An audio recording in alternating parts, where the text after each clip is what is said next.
नमस्कार, स्वागत है आप सभी का हमारी ऑनलाइन क्लास में। जेनेटिक्स की क्लास में आज आपको एक नया टॉपिक पढ़ना है, सेक्स डिटर्मिनेशन, लिंग निर्धारण।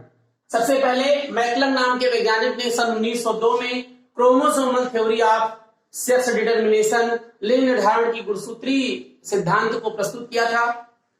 जो यूनिसेक्सुअल लिविंग ऑर्गेनिज्म होते हैं उनमें दो प्रकार के क्रोमोसोम पाए जाते हैं, एक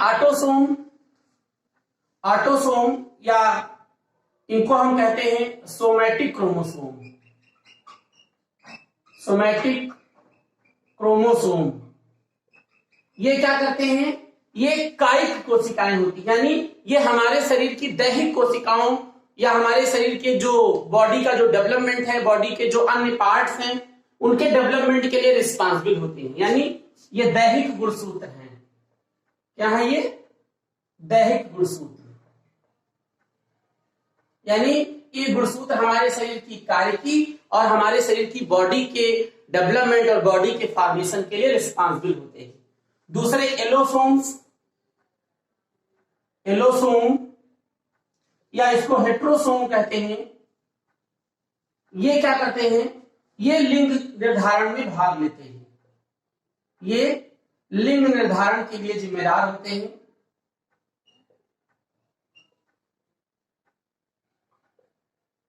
ये लिंग निर्धारण में भाग लेते हैं।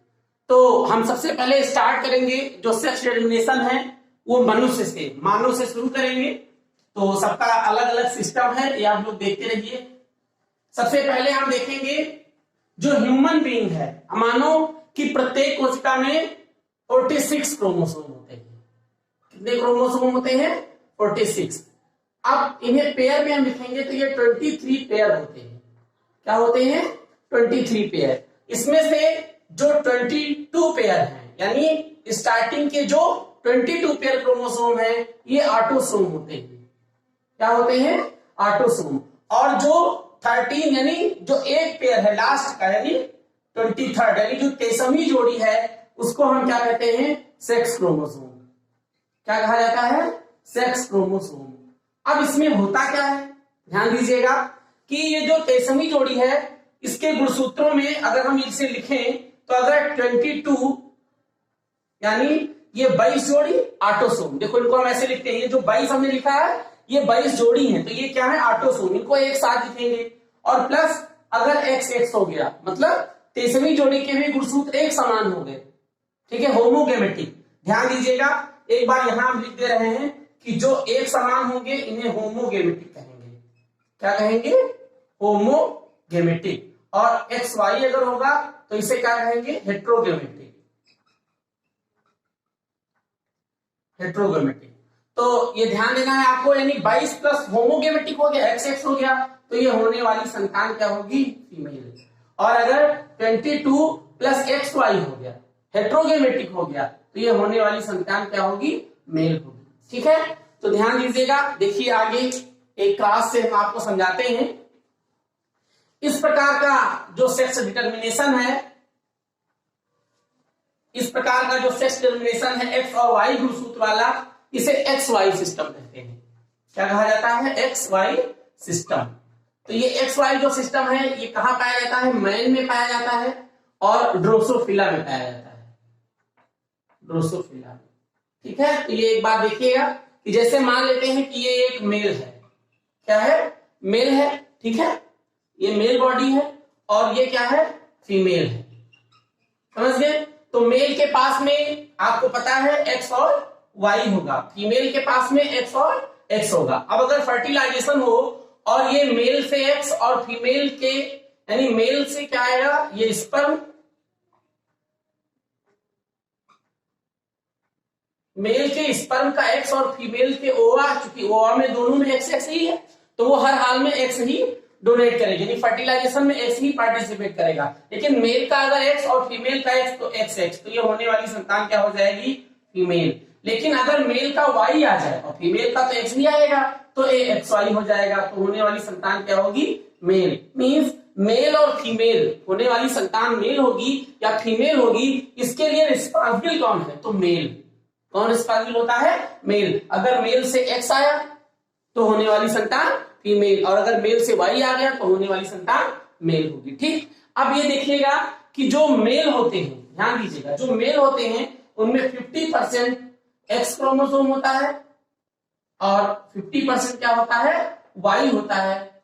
अब इनके जो चांसेस हैं, यानी जन्म होने तक मेल और फीमेल के 50-50%, 50-50% चांसेस होते हैं। जैसे देखिएगा, एक क्लास के द्वारा हम आपको समझा रहे हैं, जो मेंडेलियन इनहेरिटेंस है, जो मेंडल की वंशागति के नियम है, उनके आधार पर अगर देखा जाए तो इसमें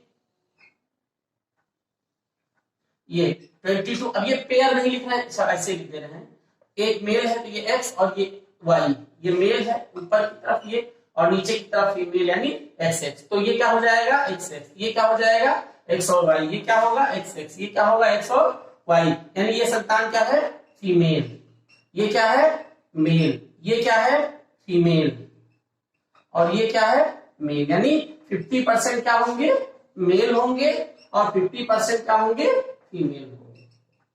ठीक, तो ये ह्यूमन में सेक्स डिटरमिनेशन है ऐसे। अच्छा, अब ये आप हमेशा याद रखेंगे कि अगर 22 प्लस XX है तो इसको हम क्या कहेंगे होमोगेमेटिक, क्या कहेंगे होमोगेमेटिक।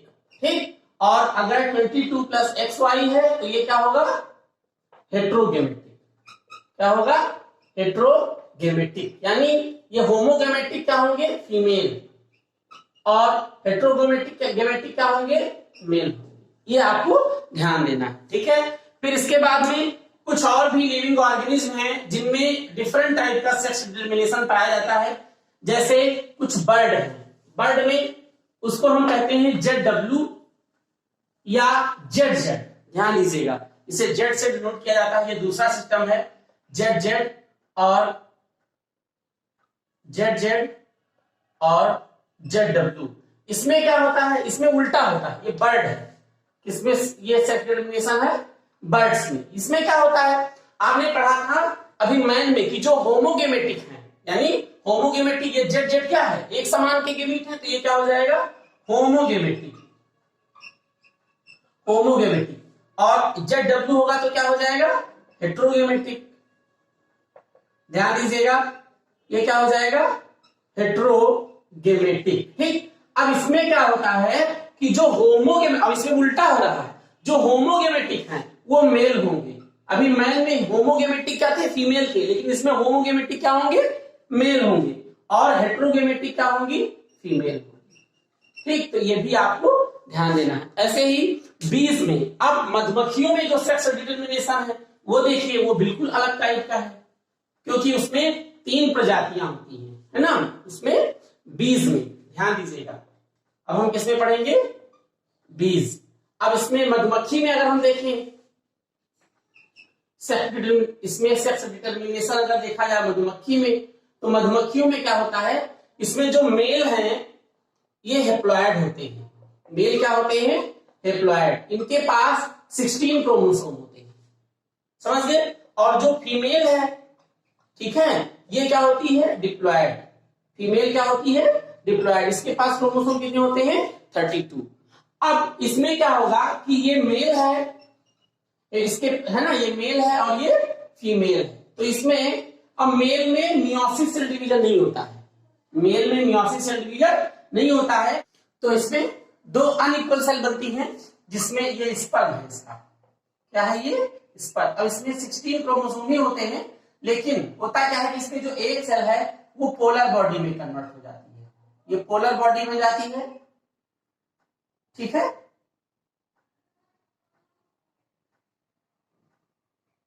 ये पोलर बॉडी। और फीमेल में क्या होता है, इसमें एक बनेगा, इससे क्या बनता है एक। अब इसमें 32 क्रोमोसोम है, तो इसमें क्या होगा, एक में कितने क्रोमोसोम होंगे इसके 16 होंगे, है ना, तो ये 16, ये क्या होंगे 16 होंगे।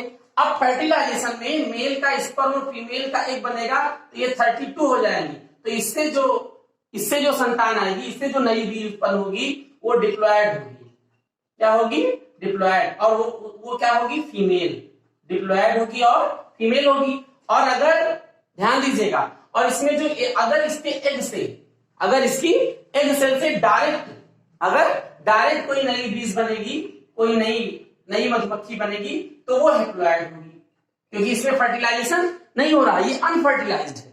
क्या है? बिना फर्टिलाइजेशन के ही नई मधुमक्खी बन रही है, तो ये हैप्लॉइड हो जाएगी और ये क्या होगा? मेल होगा।